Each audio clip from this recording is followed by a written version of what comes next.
Now, a News 2 I-Team investigation. Water damage has been prevalent here in the Lowcountry lately, but that doesn't mean it's obvious when you are buying a home. So what can you do to protect your investment? Make sure you aren't buying a money pit. That's a good question. In this News 2 I-Team report, Macy McLeod identifies the 3 steps you can use to find a home's hidden history. That's right, guys. Take a look at this house. If you were looking to buy it, you may not know that this house has flooded 3 times in the past year. That is, until it was too late and everything you own is underwater. That is exactly what happened to the family who owns it now. Sandbags still line the driveways of homes in Shadow Moss Plantation. Because they flooded so many times this past year, they aren't taking any chances. You know, had I known prior to purchasing the house, the history that it had, of course I would not have bought it.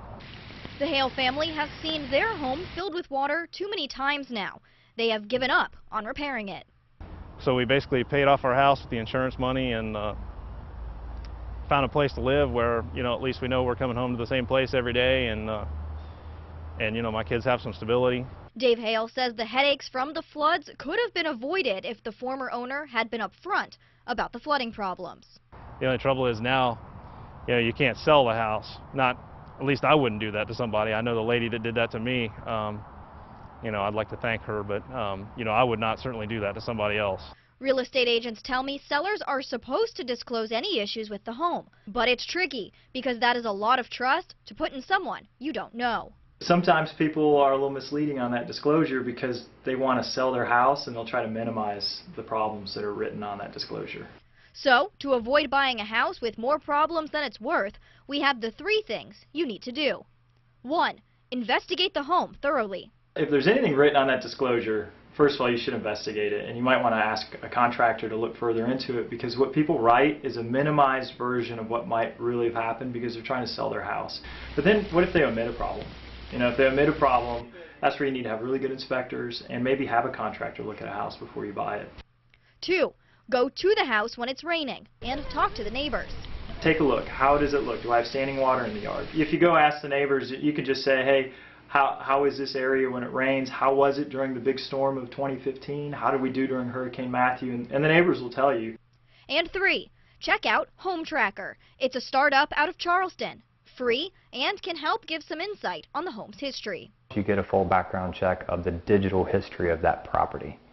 We provide digital backgrounds from the city and county planning offices and permitting offices, and we bring that information together in one report that gives you alerts about certain things like damage, like fire damage, water damage, pest damage. All you do is type in the address.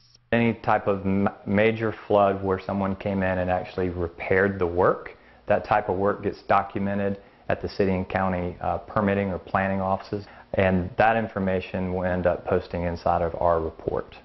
This system is not a catch-all for home issues, but is another step in the investigation process. It just depends who does the work. The homeowner just decides to go do it themselves and doesn't report it to anyone, then no one's still going to know. All information Hale wished he would have known before investing in a repeatedly flooded home. You know, there's no end in sight for that. Unless something drastic is done with the drainage over in that area, there's no end in sight with that. You know, anytime it floods, it basically turns your life upside down. Interesting story, Macy. Now, if people don't disclose that information to the buyer, there could be legal action, right? There could be. Legally, you are required to disclose that information, but as we heard the real estate agent said, people can still minimize it, maybe say, oh, there's some drainage problems, and make it sound a lot less than it actually is. But also the issue is if you try and seek legal action, you do have to prove that the seller knowingly did not disclose that information to you, and that can be something very hard to prove in court. So a lot of times it just doesn't come to fruition. Yeah, Tracker sounds like a very good service that people can use, and the good thing is that it's free, but you also may want to just walk through a neighborhood, speak with neighbors, find out what their experience has been. Yep, and they'll be honest with you. If they're having those same problems, they're not going to want you to be in the same situation, so they'll tell you maybe move somewhere else. Right. Okay. All right. Thanks, Macy. Thanks, Macy.